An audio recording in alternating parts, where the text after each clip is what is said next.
Good morning, everyone, and welcome to today's AITD webinar. Today's topic is Show Your Work. My name is Vesna. I'm an employee of Redback Conferencing, and I'll be a facilitator for today's session. Please also note that AITD will be live tweeting this webinar.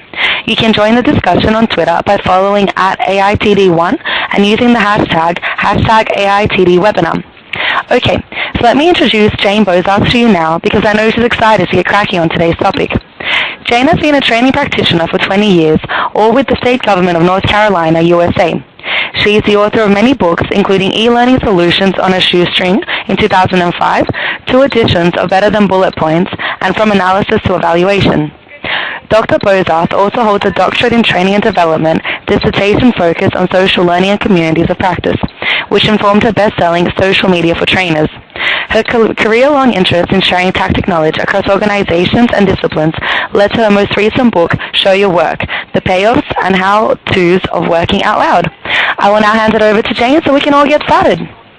Yay! All right. Hi, everyone. It's wonderful to be here. I have a long history with AITD. Y'all flew me down to a conference a few years back, and I met Elizabeth and some other folks, so I'm delighted that we can bring this to you this way.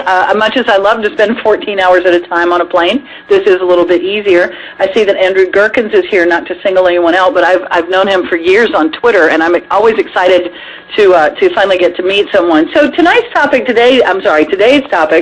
is Show Your Work, and I want you to be thinking of a few things as we go through.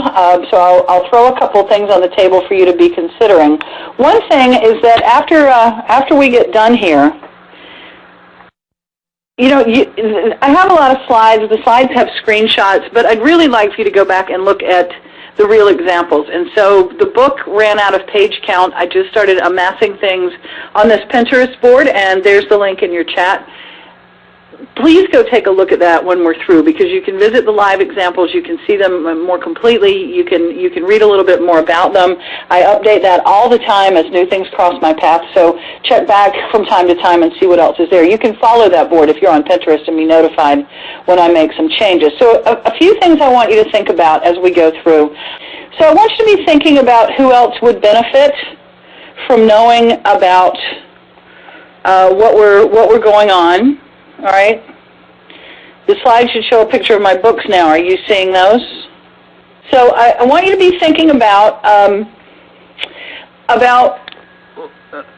what would be the benefits of someone showing their work. I want you to be thinking about who else would benefit from something that we're doing, because we all get busy, we all get tied up with our days.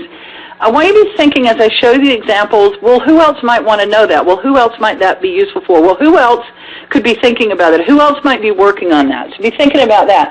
Another thing before we get started, I have a lot of examples to show you, and I intend for you to go take a look at them later if you're so inclined. Sometimes my goal in showing you something like this thing in front of you is just for you to see that it's short. It's not a 6-page white paper about character development. It's just a quick blog post with 4 paragraphs, and we'll be looking at this again later. So sometimes I don't really mean for you to read the whole slide. If there's something important there, I'll tell you what it is. I often just want you to see how somebody chose to show their work and to help you see how quickly and how simply it can be done. Another thing as we're going through today's program, I want you to be thinking about your role as training practitioners, because you're all in the same line of work, more or less. We're all, it's an AITD group. So be thinking about where we fit into this and what we could do to help with it. One of the reasons I got to thinking about this topic a few years back, when Pinterest was new, there was a teacher who set up a Pinterest board, and he said he wanted pictures of what learning looked like. He asked people to send him pictures or images or links to what learning looked like to them. And he amassed a lot of stuff on this Pinterest board. And here's the thing, none of it looked like this. None of it was people standing in front of a room talking. None of it was what we're doing right now. When people said that how they learned, or when people told him what learning looked like, what do you think the pictures were? Tell me in chat what you thought the pictures, what does learning look like? Mind mapping, collaborating, listening, working together, doing things, working, conversation. Some specific things more like mind maps. All right. So that's the thing. Here's the thing. As instructors, we think this is what training looks like, but when we ask people what learning looks like, you're right. That's not what they sent. They sent pictures like this, where they showed people doing things. They showed people sitting together working on things. They showed people sometimes working alone, but they had their hands on something. So I think that our audiences are starting to catch on to this. That learning really is, when they're asked what learning looks like, it's more like this. So be thinking about in our role as training practitioners, how that can inform our work when we ask people what learning looks like, and we'll look at some examples. One of the things that I think concerns me most, and I imagine it concerns a number of you, are the problems that we have when we work in these hierarchical organizations, where the person over here has information that would be useful to the person over here, or the person over here knows something or has worked on something that would be useful to the person up here. Tell me in chat, how many times have you finished a project and then found out someone else had already done it? How many times have you really struggled to learn something or to figure something out or to find out an answer or to locate a person, and you found out someone in another office, another building, another division, somebody you knew online had a degree in that or had already, I think it happens all the time. I also see a lot of problems when we talk about the employee who is leaving. Maybe they're moving on, maybe they're retiring, and we have them sit down and write down everything they do, and then the new person comes in and can't begin to understand what this person does. They can't pick up where the person left off, right? They can't pick up the thread. Yeah, I think I see a lot of you, confirming that. It happens all the time, and I think one of the things that we need to look at, we're not very good at writing down what we do, because really what we do does not explain how we get things done, right? Who you know, and what string needs to get pulled, and what the sequence always has to be, and we're not always terribly cognizant of it. So be thinking of how we can use showing our work to solve some of those problems. Chris Brogan says that links subvert hierarchies, where we can figure out how to move around those silos and not just stay inside them is one of our challenges. But I need to be fair. I've been in management. I've been in middle management. When you've got people here fighting for staff and resources and money and buildings and stuff, there's a reason the silos exist. So trying to figure out how we can manage within a culture can be a challenge too, and we'll talk about that as we go through. So one of my interests in this topic came about on the idea of tacit knowledge, on the idea of the fact that people have a lot to say about a lot of things, and that there's a lot of stuff that interests us. One of my favorite little bits here was from the New York Times a couple of years ago. They ran a story about how to cook a pot of rice, because that's a great mystery. I don't know if it's as big a challenge in Australia as it is here, but we have a lot of challenges with cooking rice. Here's the thing, though. We talk about what will people talk about, we start these groups and nobody participates.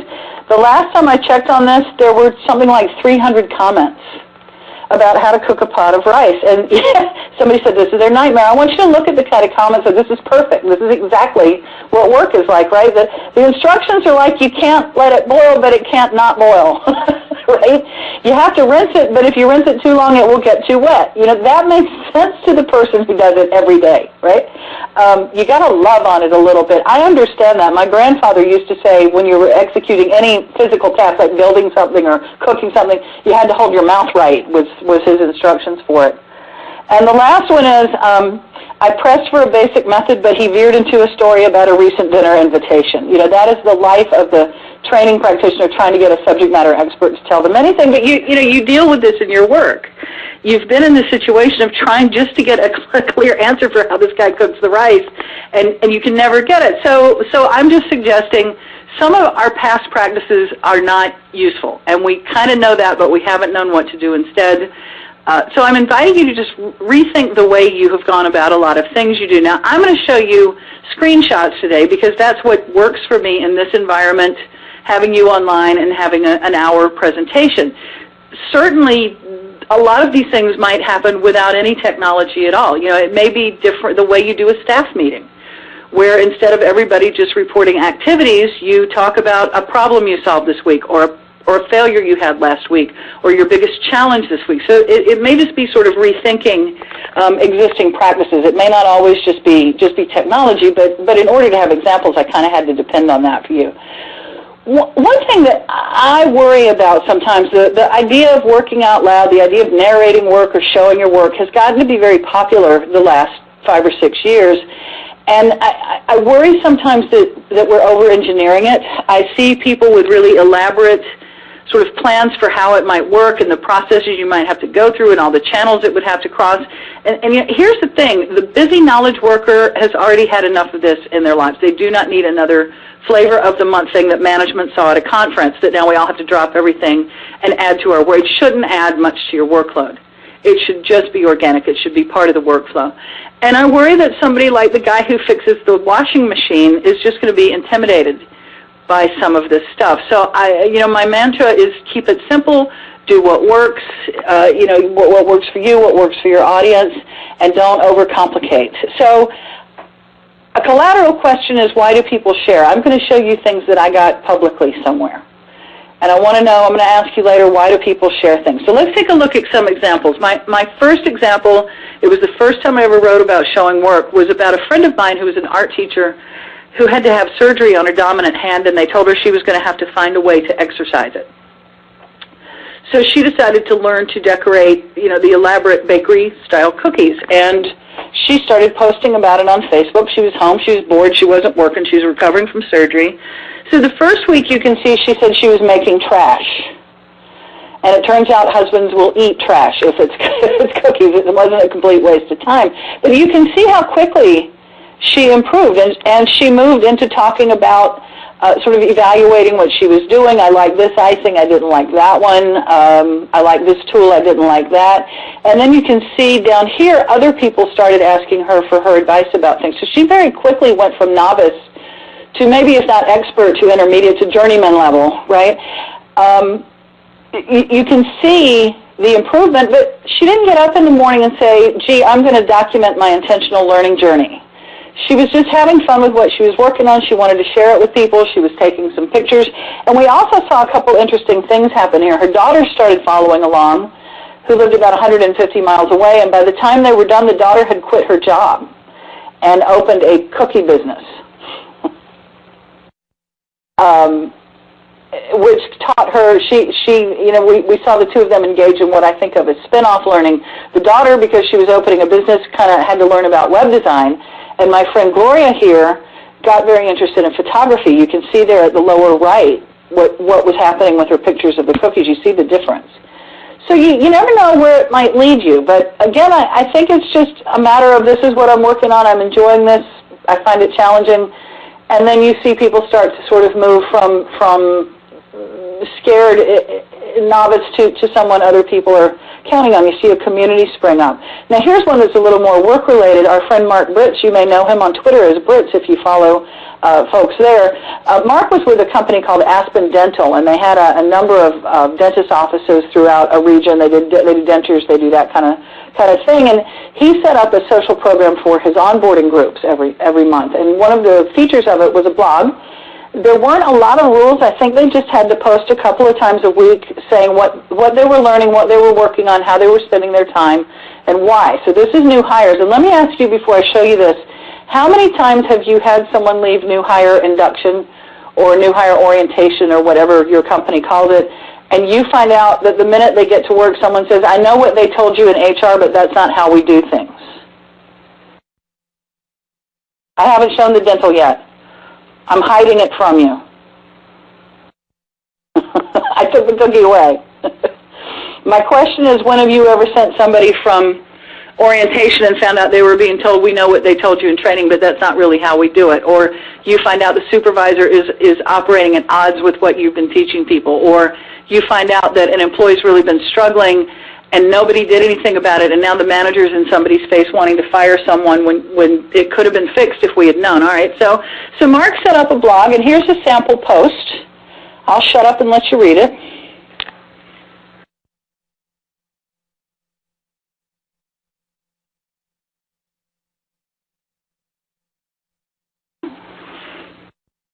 Do you get the sense that this employee is doing what we think he should be doing? Do you get the sense this is probably what a new hire should? Do you get the sense that he's learning what he's supposed to? Is he able to articulate why we do things the way we do them? Is he going to go off and go all rogue, changing procedures because nobody really explained them to him very well? Would this be useful feedback for the training department? Can you tell whether he's struggling or not? Right? So a couple things here. Again, there was just a requirement that they answer a couple of times a week. It became social because they could comment on each other's blog posts. But this is much more useful feedback than a smile sheet evaluation or finding out weeks later that the manager's unhappy, right, or that the employee's doing something wrong. So the new hires would have writing, authoring access to this for a few weeks, and as they got their feet wet, it would be revoked, and the next group of new hires would have access to it. So it was a really great way to sort of introduce it and find out what's going on. Sometimes we can talk about intentional learning as just, this is how I learned that. This is a fellow named David Sinksy who decided to teach himself to code. He did it over weekends, right? And he blogged about it, and then Lifehacker picked up the blog. He ended up with a promotion. What's especially interesting about this example is that his blog post, he offers sort of a review of the courses he tried. He did a number of different online courses, and he would say things like, well, if you go with course A, you need to do everything in order, but if you go with course B, you can skip around. Just be sure you do the exercises. So it was also how I did this and how you can learn too, right? So just sort of writing down, this is what I did, this is what I learned, this is how I do that. Here's the deal, pretty much YouTube is this is how I do that. Tell me something in chat. Tell me something you've learned from YouTube. Cooking, my husband has to always look up how to tie a tie. So you tell me this. Why would somebody take the time to make a YouTube video of how to tie a tie, how to do skateboard tricks, how to change a fire alert device, how to fix a bathroom door? Why did somebody stop and make a video of that? For an unknown audience out there. You know, some people like do online guitar lessons or they do online home repair, but I don't know. You know, they thought it might be useful for somebody else. They spent a lot of time working on it and wanted to save somebody else the trouble of having to learn things the hard way.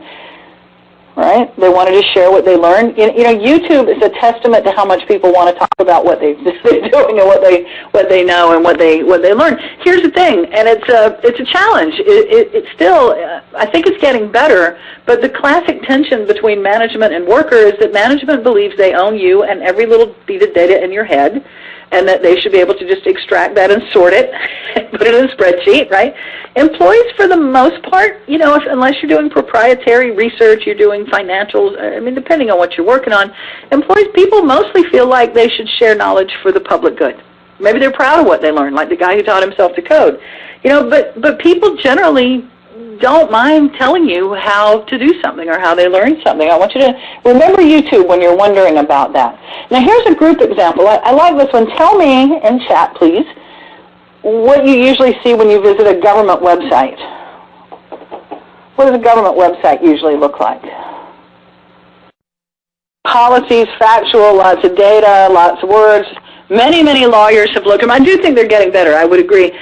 You know, typically they're not very exciting. I want to show you one. Now, I work for government, so this is of special interest to me. We have an enormous pressure on us to be transparent to our tax-paying public. There is an endless perception that we're just slugs and all we do all day is have long lunches, hide in movie theaters. I don't know. So there's a lot of pressure, and the public is frustrated sometimes with why things take as long as they do. So I really like this example, and I'll kind of give you some highlights. This is the UK's Ministry of Justice Digital Services Division, and they've committed every week to writing a blog post, and they still do this. This was a cleaner example. It was hard to get a grab of what they're doing currently that's more visual than this is, but Daniela completed the initial discovery workshops. We had great brainstorming sessions with colleagues. The prison visits booking exemplars nearing the end of the discovery phase. Gavin will blog about that. Relly and Eddie are doing an expert review. Is this what you usually see from a government site? What do you think? Do you get a sense that these people are working and that they're trying and that they're making progress? And see, I really like this. I would like to see more of it. I've had people say they hate it. They just hate it. And you know what? You can always just go look at the website. There's nothing but legalese and policy and jargon. They have that. Yeah, I like it a lot too. I think it humanizes the workers, where sometimes there, like I said, there can be an almost adversarial setup between government worker and the taxpayers. And I'll be honest with you, I don't think I'll get in trouble for saying this. One of our challenges is that taxpayers want us to be accountable, and we can't always do that and also be fast. The other day I needed to order $300 worth of books for a class I teach, and I had to get 7 signatures. So there's a lot of accountability, but that's going to have a cost, right? So helping people understand, right, why things are the way they are. If you've ever attended an e-learning guild event, that's a sort of a training organization in the States, and I guess they're spreading into like Canada now. They have several large conferences a few times a year, and one night is set aside for something they call Demo Fest. And what happens there's about 100 tables set up in a big ballroom, and people bring their projects. They bring a course they created, or an assessment they did, or a solution they developed, or some software they're working on, or a game they created. And you can gather around and talk to them. They can show off what they're working on. They can, you can ask them questions. They can talk a bit about it, and they can talk with their peers. I think a lot of us feel like sometimes we work on stuff, and the people around us don't understand that it was hard, or that it was challenging, or that it took forever to get the details we needed for it. So, be thinking about in your own world, is there somewhere you could do something like this? All right, so let's take a moment, and you tell me, what advantages do you see so far for an organization that encourages employees to show their work? At the organization level, what's in it for them? So you can identify experts, you get more efficiency, better relationships.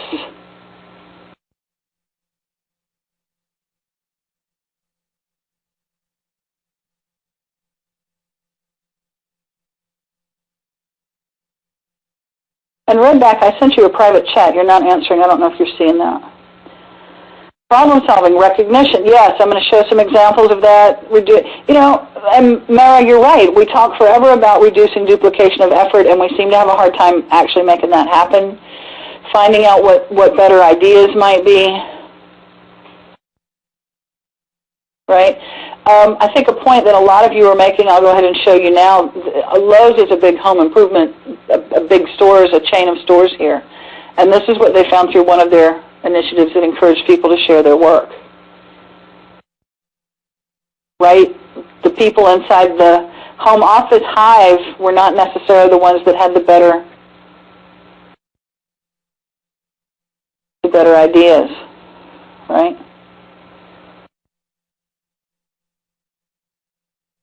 All right. One of the challenges we have, and I think we all experience this in our work, if you've ever been in a meeting where you're trying to explain why we don't want to narrate every word on every slide, or we don't want to have a dancing cat up in the corner of every slide, or why it doesn't, why we can't argue about the avatar sweater anymore. I would think there's a lot of, some of these things are crowdsourcing. I'm going to show you a great example of that in a minute.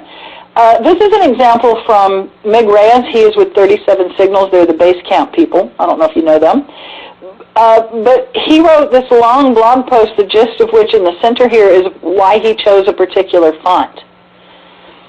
And, we all have things we feel that way about. I feel that way about why I don't want to narrate every word on the slide. You may feel that way about why we can't have gradient backgrounds. I don't know. But it matters to us, and we have a lot of knowledge in it. And so he has written, and the basic is, he said, I want people, when they are reading my work, I want them to have an elegant reading experience. I don't want them to feel like they're just looking at text rendered on a screen. And that's what it really came down to. So we all kind of have our stuff we're this way about. And what's interesting about it, there was a study at Vanderbilt University in Tennessee in the late 2000s. They brought in a number of small children, like 4-year-olds. And they put them into 3 groups. They gave them a pattern matching test where they were like different colored animals and insects. For instance, there'd be a purple spider, and then there would be a green ladybug, and then there would be an orange mouse, things like that. So the children were asked to predict what the next item in the sequence was going to be. The first group of children were told to just state their answer. The second group of children were told to state their answer, but then sit quietly and think about why that might be the answer. The third group of children were asked to explain their prediction to their mothers. Who did better on subsequent tests?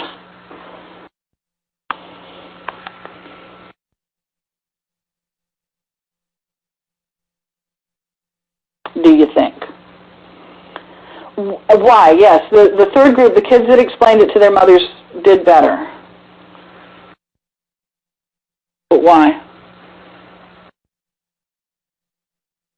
Well, the basics, what the researchers, as they're finding on it, was that articulating our decisions helps us learn, so that we do better subsequently if we can explain why, and everything's not just some gut feeling and trying to remember how we felt about it last time. If we can articulate it, then it helps us learn from it for next time, and that makes sense, right? Right, yeah, so involving them more, but helping them think through, and having to explain something to someone else changes it, right? You all know that, right? Sometimes sharing lessons learned can be really valuable, and this goes back to some of the questions I was asking earlier about who else could learn from this, who might benefit from it. David Byrne wrote a great book called How Music Works, and in part of it he talks about an album on which he walked away with about $40,000. He talks about all the nickels and dimes and the advertising and what his manager got paid and what the printing costs were. And he said, I was just trying to help other people. Right? He was very forthcoming. Right? Here's an example from now. There are apps for this now. They're not great, but at the time he wanted to create one of those videos where there's a hand drawing on a whiteboard while someone is talking. And he wrote a very long blog post about what this turned into, including that you need to have dress rehearsals, that you need to draw things tiny and work them out before you try to draw them bigger. He took photographs of how he set up the equipment to do the recording and the narration and everything. My question to you is, who would be interested in that? Who could benefit from this guy's blog post? So let's see. People are looking for alternatives. And thank you for whoever took over and sort of did questions. I'm going to talk about what tools you can use and how. People talking about face-to-face to solve problems. Let me get to this. I promise I do have something to say about it. I would encourage you. You may need to think about different tools or about how to leverage the tools you're using differently. And I would say again, if this is really new, I think I would start like walking the talk. I would find some people who seem to be doing this kind of thing in your organization. You probably have bloggers. You probably have people on Twitter. I would just suggest asking a question a different way in a meeting if you have any influence of that. For instance, one of our biggest successes, actually, for years we had a system where they wanted us to submit these ridiculous weekly reports. I call them TPS reports, if you've seen the movie The Office. But there was a line item on the report that was called research, and you wrote down, like people would write down a book they were reading or a website they'd looked at. It was ridiculous. I got them to change that question to, what did you learn this week? And the difference in the answers was remarkable. And we sort of developed an awareness of what learning looked like than they had before. So I would just say, be thinking of what you've got and how maybe you could use it a little differently. I saw that somebody said they have trouble getting people to use Yammer. One of the things to think about is just throw out, what is everybody working on right now, to a group. I did that one day at my office, by the way. It was late, like on a Thursday, and everybody was kind of tired and cranky. I said, what's everybody working on right now? It turned out that of 9 of us in the building, 4 of us were responding to basically the same question from the same customer who had been calling up and down the hall, right? So that would never have come out in a traditional reporting structure. So look at how you can do something different with the tools you have. But let me get back while we got these phones working. I love that there's always fussing about technology, but the truth is it's the phones. What I was talking about, you saw this example earlier, is explaining how things evolve, some of the things we work on are not just sprung overnight. They develop over time. It may be something we have to work on quite a bit, right? So here is Kevin was working on these characters for an HIV awareness program. And you can see that a number of them stayed almost the same, and some of them through conversation and plot development and political issues changed a good deal. So it was sort of documenting how things looked as they evolved. Asking for help can be a wonderful way of showing your work, and it's less explicit. Just this is what I'm working on, and this is what I'd like some help with. Michelle Ockers is a wonderful example of this. If you keep up with her at all, she's with Coca-Cola in Australia. She tweeted this the other day, and a lot of people were happy to give her some feedback on a project she was working on. And this gives us some insight into what she does, right, and kind of establishes that she's somebody in the field who works on this. This is one of my favorite examples back to to address something someone said earlier about crowdsourcing. I was at my desk one day, and because I've published some books, they think I'm a writer. I don't know why. The governor's office sent over, was on fire. The previous governor's office was kind of on fire to have this code of conduct for all employees, and that is code word for something terrible is about to be in the newspaper. There's some scandal. So they asked me if I could. They had sort of done an initial draft of it, and the lawyers had kind of looked it over, and they asked me if I could wordsmith it a bit. And they sent over this list of 7 items for that defined the code of conduct for state employees. Now, I need for you to think about this. I've got kindergarten teachers, I have highway patrolmen, I have park rangers, I have attorneys, I have doctors, I have nurses, I have people at the Department of Revenue, I have insurance adjusters, I have social workers and recreators and police officers and prison guards. I have everything in a state government, right? So I need a code of conduct for all these people, and there were terms like integrity and honesty, I don't know. But one of the items was professionalism, and I have been on that horse before. It is a very difficult term to get a definition for. And so I went to work on the other things, and I tweeted this out. I set up a Google Doc. I made it open for editing to anyone. And, I'm not an idiot. I knew that saying governor's office would get me some attention, so I just threw this out. I just tweeted it out, and I said, could you please go add your ideas to this document? I checked back, a half an hour later, and a number of people had jumped on to make comments about it. Now, there's the guy who wants to define the Latin root of professionalism, right? And they're sort of tweaking this out and working it out. So I said, could you get me one final answer? And this is what they came up with. What do you think based on the workforce I described to you?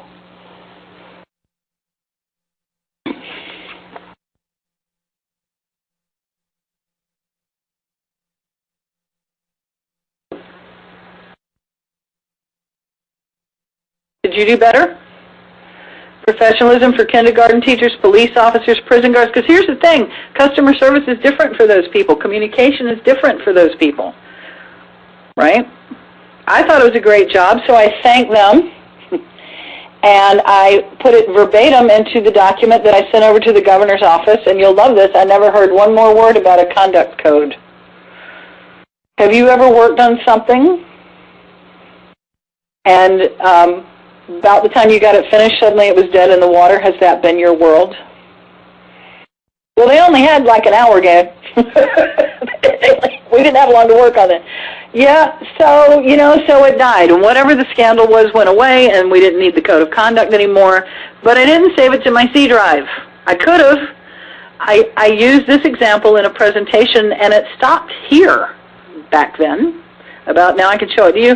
I had done this at a presentation on a Thursday, and there was somebody in the audience from Australia in Chicago, and that person went home, and I got an email from them on Monday, and he said, I liked your example so much, would you mind if I made it into a poster for our break room?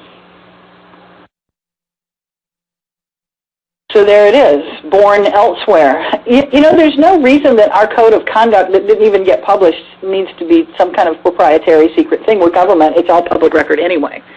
So at least somebody got to use it. At least somebody else could leverage the work that had gone into it. At least it got a life somewhere else. But, that doesn't happen if you just throw it, if you just save it, and you don't put it somewhere where people can see it. So be thinking about that. You can get reuse.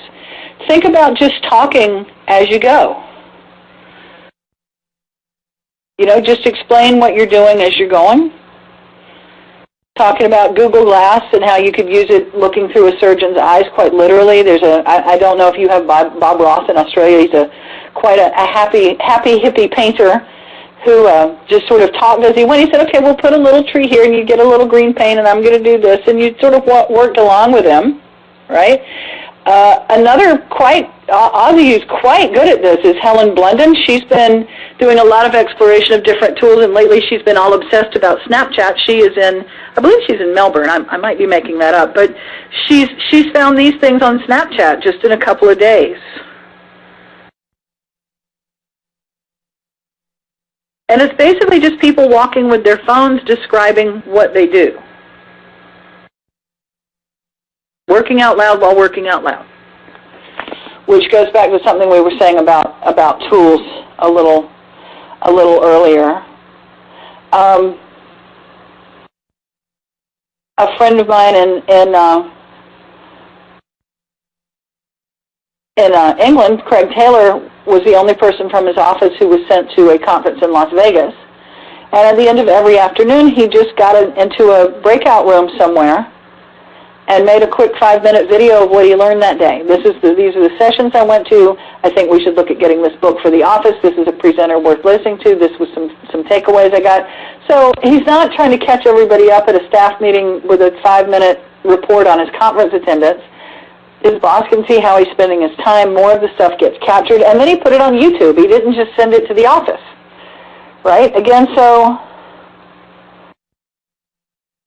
there's that. What's happening with, actually Helen has a really good blog. If you look up Activate Learn, she describes all this in the blog. The thing about Snapchat is they go away. That they only last 24 hours, so you'd have better luck reading her blog post. Helen's great. She's on Twitter, too, as Activate Learn. She does a lot of work. She just recently won the inaugural J. Cross Award for her contributions to the field. She's very energetic, and she spends a lot of time spending time learning about this stuff when many of us probably wouldn't.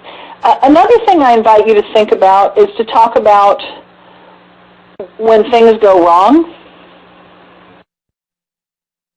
This is an example of a teacher whose lesson plan just completely collapsed.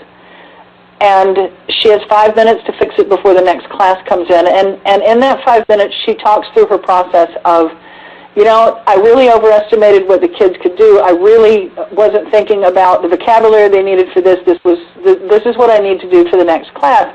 And my question to you, is it better to have the perfect video from the teacher of the year with her perfect lesson plan if you're the novice teacher and you're just learning, or is it useful to see an experienced teacher have a problem and show you what to do about it? What really works better for you?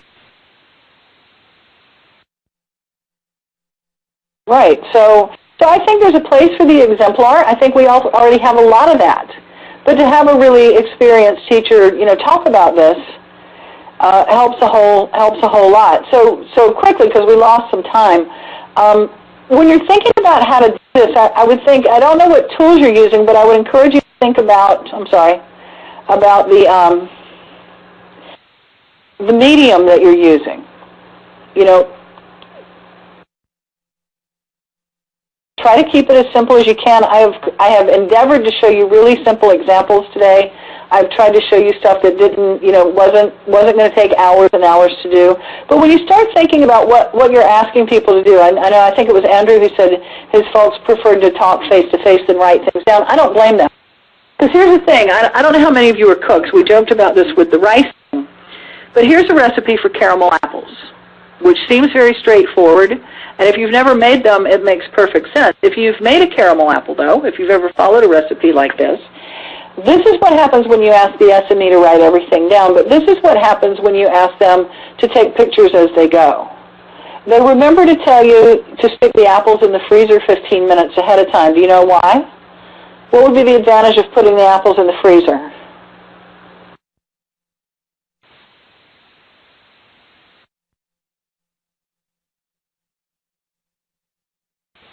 There will help set the caramel, right? But nobody thinks to write that in the recipe. She also says to use a measuring cup instead of a saucepan, because it gives you, a deeper, more of a cylinder to dip the apples into. This is stuff you don't think about when you're sitting there writing it down. You think about it as you're working. So, take a picture.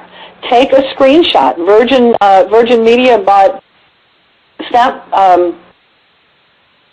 Snagit for their entire workforce so they could take screenshots and share what they were working on. This is just an example of a screen from another webinar session I do. It's a quick little, sort of like a smile sheet evaluation, but it gives me better information than the smile sheet. And then I stick it in our weekly reports, and sometimes I take out the last names and I tweet them. It's great marketing for my classes. It lets my bosses know what went on. Make a video. As you've seen today, several things. Make a video of the employee doing something instead of asking them to write about what they're doing, right? Some of you may know Tom Spiglin, and he's in California. He's pretty well known in the business. He had done some videos sort of showing how his day went, and everybody kept saying, how'd you make the videos? So he went back and made a video of how to make the videos, right? So make a video if you can. Invite other people in when you have an opportunity for that. Be thinking about what L&D can do. So some questions. You ask me questions, I'll ask you questions. How do you decide what's public or what's private? And is that really the clearest demarcation? Is it really public or private, or is it more things I don't tell anybody, things I only tell to my boss, things I only discuss with my work team, things that stay inside the company firewall, things that don't matter? I think, you need, as I say with other things about social media, you need to abide by your company's communication policies. There's probably already guidelines for that. I would just say, as we say in the American South, use good sense. But certainly not everything needs to be public, and not everything needs to be shared. I mean, we don't need a blow-by-blow, minute-by-minute description of your day. Something you learned, something you worked on, something you finished, something that you found challenging. Those are the kinds of things, right? There may be times that the group shares. There may be times that the individual shares. I mean, think about the example of the group that had the blog every week, right? You can't assume everyone thinks the same way, right? Decide whether you're going to allow comments on posts. I will say I don't have a lot of rules for anything, but I do think one rule is people need to use their real names. It does help stop bad behaviors. You need to decide whether people can be tagged in all these photos I keep talking about. So you do have to make some decisions. But here's the thing, we are knowledge workers for the most part, and much of our workforce is knowledge workers. And most of what we do is exception handling. That's the kind of stuff we need to capture. Great, we all know how to run the factory, but who knows what to do the day a third of the workforce is sick with the flu? Right? What do we do when we have to deal with exceptions? That's why they call us knowledge workers, right? To figuring out how we, you need to decide what you're doing. There are other things today I talked about. The example of that teacher who talked about her lesson plan failing, that is a sublimely confident performer who must have a really nice boss who doesn't mind that she makes videos of her failures and puts them on a public video channel. Not everybody has that. I don't mean to paint it too rosy, but I think you need to be thinking about it. I've had people when I've wanted to take screenshots or I wanted to take video of what they were doing, and they were kind of embarrassed by it. I'm like, it's not about you. I won't even show your face. I want to see your work, and that can be helpful. Right? So, I would be taking a look around. There's a lot of folks in Australia doing a lot of work with this. Simon Carey's a wonderful person to follow. He does lots of stuff with Working Out Loud. He hosts a Working Out Loud week every year, but he does it all the time. But he highlights it once a year. But lately he's been running interviews with people who are doing that. And I would take a look at what they're doing and what they're working on. So what questions do you have for me? I've tried to sort of work them in as we went along. You're a very chatty group, and I appreciate that.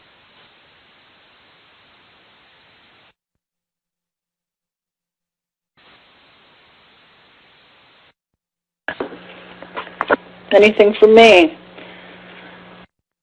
I'm supposed to have a Q&A. Somebody asked me something. You could ask about the corgi or the ukulele. I don't know how to answer that, Louise. It's a fairly new movement, and there may be things that we're not seeing publicly. I know that I have seen initiatives from particular companies where they're doing this. I know Kimberly Clark has a big Asia presence and has done a lot of work with some of this, right? Andrew, I'm stumbling over that. I think it can have a lot of names. It can be narrating work, showing your work, working out loud. I have found when we were testing the titles for the book, management didn't much like the phrase working out loud. It sounded noisy to them. I think it's had better uptake. John Stepper has done a lot of work with that term. Narrating work seems to appeal to some. Showing your work is the one I like best, but I think the only one I've heard much pushback on is working out loud, making your work visible, making your work transparent. I would be thinking about, who my audience is.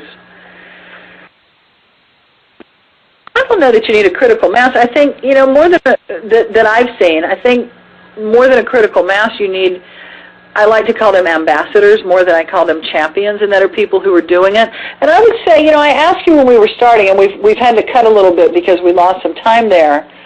I would say some things that we need to do as L&D is to ask people, what are you working on, right? Show me how you did that. Tell me how you learned that, right? I think that as L&D practitioners, we are very good at creating and putting content. Maybe we need to learn to listen a little bit more. We have a really interesting bird's eye view of who is in the company and who is skilled and where people are struggling and what things come up time and time again. I think that we are kind of uniquely positioned to say, can you help me understand that? Can you show me how you did that? Tell me what the hardest thing is about that, right? I think all of those things can be very, very useful. And I might just read out the questions that some of our attendees have asked, just so on-demand viewers can see what you are referring to. So we've just got a question from Ruth, and it is, what approach can I use to management to encourage the introduction of working out loud? I would try to do, Ruth, what I was saying earlier. I would look for ways to make small shifts. I don't know that I'd go in and do a big rah-rah, we all need to work out loud. I would go in looking for small shifts, like when we know an employee is departing, helping document that a little different. We had a situation the other day where a friend of mine had been working on a really successful online series of HR-related tutorials related to policies, and the person that she depended on most retired, and she said, all my tacit knowledge left the building. And we had a nice conversation about what would it be useful for that person to have for you. When you leave your job, what does the next person really need versus what we're writing down? That was the way I would just try to change some of the more common conversations. But I want to talk to Jason for a minute, because the question right above his is of interest to me. I work in a situation where perhaps a third of our workforce is groundskeeping, food service workers, housekeeping workforce. Is groundskeeping, food service workers, housekeeping, and they often have really valuable information. I would look at ways to manage literacy issues with them. We have people who are not speaking English as a first language. Everybody does have a cell phone now. People love to take photos. I would encourage photo-based tools. I would encourage video-based tools. I would think L&D has a great opportunity there to teach people how to use those and where to put things. Here's a video of how I fixed the machine. Here's a video of how I made 400 baked Alaska all at one time to serve hot. There's wonderful opportunities, and the speech-to-text tools are getting better. So helping them use apps that cut down on the amount of writing, that cut down on that kind of stuff. I think there's a lot of opportunity. I have worried a lot in my career that those people have been marginalized, left out of a lot of these conversations, and I think showing your work, working out loud, really is an excellent opportunity for us to find new ways to include them that aren't so dependent on them being writers, and I hope some of the examples today have helped you see that. And we've got feedback is appreciated. I can stick around for a few minutes because we did have that little hiccup, but I know that some of you were only planning to be here an hour, and I don't know if the Redback folks need to shut me down, but I'm not leaving right now, so. You Great, can't thank kick you. me out of Australia. No, definitely not. We'd be happy to have you. And we will leave the platform open for Jane to answer any questions, but we are nearing 11 o'clock now. And just a reminder, you will receive a recording of the webinar within 48 hours. So apologies again for the technical issues that we had in the middle, but they will be edited out. And also just a quick reminder from AITD, as you can see on your screens now, that there is less than 2 weeks left to submit your nomination for the 2016 AITD Excellence Awards. Nominations close on Friday the 29th of July. There are a range of categories, including social and collaborative learning, in which you can apply. Submissions must be received via the online awards platform by 5 p.m. Australian Eastern Standard Time on Friday the 29th of July. For more information about the awards categories, criteria, and timeframes, please see the AITD website. Thank you again, Jane, for a really interesting presentation, and thank you to the audience for a really great discussion. Lots of really good questions coming through. We will leave the platform open for another couple of minutes, and I hope everyone who is leaving us now has a lovely day. Thank you.